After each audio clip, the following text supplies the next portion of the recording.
Welcome! In this tutorial, we're going to walk through the steps to add your sister as a family member on Facebook using your PC. This feature helps you showcase your family connections and makes your profile more relatable. Let's get started. First, open your web browser and navigate to the Facebook website. Make sure you're logged into your account. If you aren't logged in yet, enter your credentials and access your profile.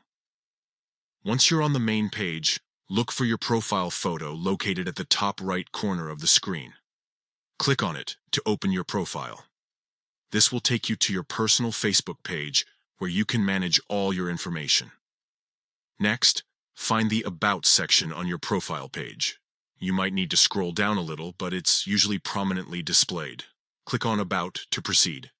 Now, within the About section, locate the Family and Relationships tab. Here, you will see an option that says Add Family Member. Click on this option to begin adding your sister. In the field that appears, enter the name of your sister. Facebook will provide suggestions as you type, so make sure to select her from the list that pops up.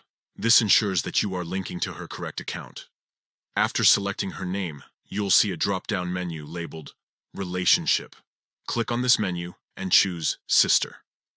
This step is crucial as it defines the relationship between you and the person you are adding. Finally, once you've selected her name and relationship status, click the Save button. This action will officially add her as your sister on Facebook. And there you have it. By following these simple steps, you've successfully added your sister to your family members on Facebook using your PC. Now, she will be listed under your family connections for all your friends to see. Stay connected with loved ones and enjoy sharing those special moments together. Don't forget to like this video and subscribe for more helpful tutorials.